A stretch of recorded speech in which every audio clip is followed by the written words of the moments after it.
بسم اللہ الرحمن الرحیم۔ حضرت نوح علیہ السلام اللہ کے پیغمبر تھے۔ ان کی رہائش دجلہ اور فرات کی وادی میں تھی۔ ان کی نافرمان قوم پر پانی کے طوفان کی صورت میں ایک عذاب آیا تھا۔ آپ کی قوم 5 بڑے بتوں کی پوجا کرتی تھی جو ان کے وہ نیک اور بزرگ افراد تھے جو وفات پا چکے تھے۔ ان کی محبت عقیدت بنی دعاؤں میں ان کا واسطہ اور وسیلہ دیا جانے لگا، اور پھر ایک وقت آیا کہ ان کے مجسمے بنا کر انہیں حاجت رواں بنا دیا گیا۔ یہ عمل اللہ کو بالکل پسند نہیں۔ شرک آج بھی انہی اصولوں سے پیدا ہوتا ہے۔ قرآن کریم کی روح سے یہ بت ود، سوا، یغوث، یعوق اور نصر نامی تھے۔ سورہ نوح آیت نمبر 23۔ بت پرستی میں غرق قوم کو آپ سالہ سال تک توحید پرستی کی طرف دعوت دیتے رہے، لیکن آپ کی قوم آپ کو جھوٹا کہتی اور آپ کا مذاق اڑاتی رہی۔ سورہ نوح۔ ایک قلیل تعداد آپ پر ایمان لائی۔ حضرت نوح نے تنگ آ کر اپنی نافرمان اور مشرک قوم سے بیزاری کا اظہار کیا۔ سورہ نوح۔ اللہ کی طرف سے حضرت نوح پر یہ وحی کی گئی کہ ان کی قوم ہرگز ان پر ایمان نہیں لائے گی۔ سورہ ہود۔ جس کی وجہ سے خدا نے ان پر طوفان کی شکل میں عذاب نازل کیا۔ سورہ اعراف، سورہ ہود، سورہ انبیاء، سورہ نوح۔ خدا نے حضرت نوح کی دعا کو قبول کرتے ہوئے ایک عظیم طوفان کے ذریعے تمام مشرکین کو نابود کر ڈالا۔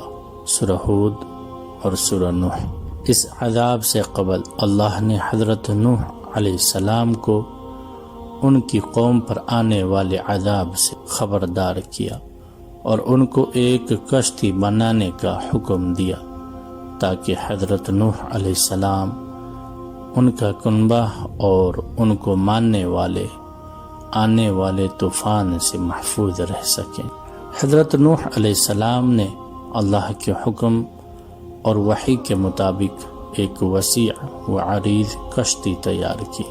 جب عذاب کا وقت قریب آ گیا تو حضرت نوح علیہ السلام نے اللہ کے حکم کے مطابق اپنے اہل خانہ اور صالحین کے گروہ کے علاوہ خوراک کا ذخیرہ اور پالتو جانوروں کے جوڑوں کو بھی سوار کیا، مگر اہل بائبل کی ایک خام خیالی کے باعث ہماری روایت میں بھی یہ بات آ گئی کہ ہر قسم کے جانور اس میں شامل تھے۔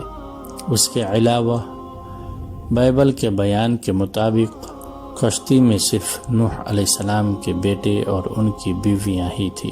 یہ بیان قرآن کی اس آیت سے مطابقت رکھتا ہے جس میں اللہ نے نوح علیہ السلام کے بعد کے انسانوں کو ان کے 3 بیٹوں کی اولاد قرار دیا ہے، اور پھر آخر ایک روز اللہ کے حکم سے زمین کے ایک حصے سے پانی ابلنا شروع ہوا جو بہت جلد ہر سو پھیل گیا۔ اس عذاب میں زمین مسلسل پانی اگلتی رہی اور آسمان مسلسل بارش برساتا رہا۔ دیکھتے ہی دیکھتے ساری قوم ان خوفناک لہروں کی لپیٹ میں آ کر تباہ ہو گئی، سوائے ان کشتی والوں کے کہ جن سے نسل انسانی کا آغاز ہونا تھا۔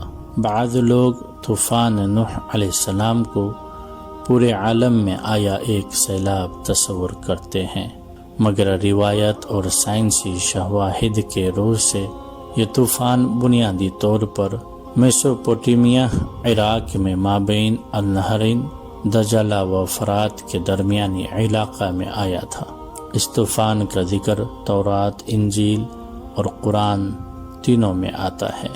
طوفان نوح کی داستان من جملہ ان داستانوں میں سے ایک ہے جو تقریباً دنیا کی تمام اقوام میں مختصر اختلاف کے ساتھ بیان کی جاتی ہیں۔